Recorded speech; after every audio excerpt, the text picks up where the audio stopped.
ఓం శ్రీమాత్రే నమ. ఒకరోజు బీర్బల్కి పాపం బాగా జ్వరం వచ్చింది. వచ్చి ఆయన రాజ్యసభకి వెళ్ళలేకపోయారు. కొన్ని రోజులైన రాజ్యసభకి వెళ్ళలేకపోయారు. అక్బర్ గారికి ఏమో బీర్బల్ అంటే చాలా ఇష్టం. దాంతో ఆయన సభలో లేకపోయేసరికి రాజుగారికి కూడా ఏం తోచట్లేదు. ఇన్ని రోజులు బీర్బల్ కనిపించకపోతే ఆయనకి ఓసారి బీర్బల్ని చూడాలనిపించి ఆయన ఇంటికి వెళ్ళారు రాజుగారు.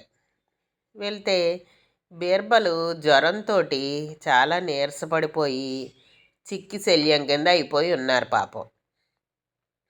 అక్బర్ గారికి ఈయనకి ఇంత జ్వరం వచ్చింది కదా, దాంతో ఈయనకున్న ఆ తెలివితేటలు ఏమన్నా తగ్గాయా ఈ జ్వరం మూలంగాను అని చెప్పి ఈయనకి డౌట్ వచ్చింది.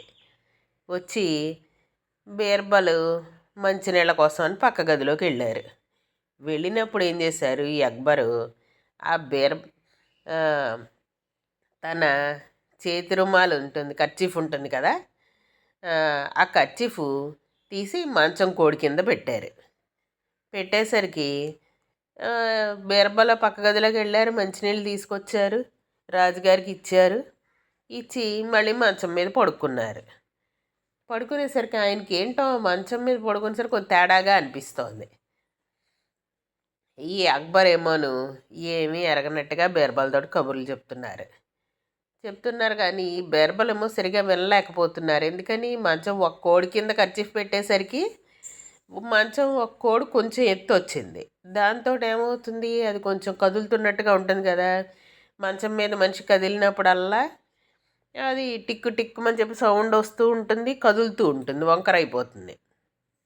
ఒక కోడి ఎత్తుగా ఉంది, మిగిలిన 3 కోళ్ళునేమో కిందకున్నాయి. దాంతో అది సరిగ్గా సెట్ అవ్వట్లేదు. ఆ మంచం అవ్వకపోవడంతో ఏమైంది, ఆయన పడుకుంటే ఆయనకి ఇబ్బందిగా ఉంటుంది.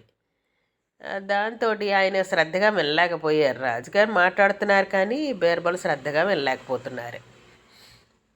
ఇలా కొంచెంసేపు అయిన తర్వాత అక్బర్ గారు బీర్బల్ని అడిగారు, ఏంటి మీరేదో పరధ్యానంగా ఉన్నారు, మీరు నేను చెప్పిన మాటలు సరిగా వినలేకపోతున్నారు ఎందుకోను అన్నారు.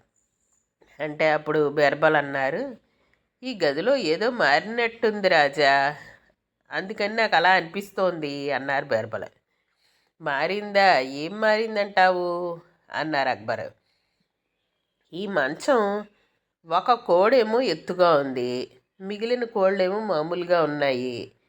ఏంటో ఈ కోడి ఏదో తేడాగా ఉంది రాజా, దాంతో నాకు ఈ మంచం మీద పడుకుంటే ఏదో ఇబ్బందిగా అనిపిస్తోంది, ఇప్పుడే ఇలాగ అయ్యింది, ఏంటో ఇంతకుముందు బాగానే ఉంది అన్నారు. అంటే రాజుగారు అన్నారు, జ్వరం వచ్చినప్పుడు అలా అనిపిస్తుందిలే బీర్బల్, అందుకని నీకు జ్వరం రావడం మూలంగా అలా అనిపిస్తోంది అంతేను అన్నారు అక్బర్.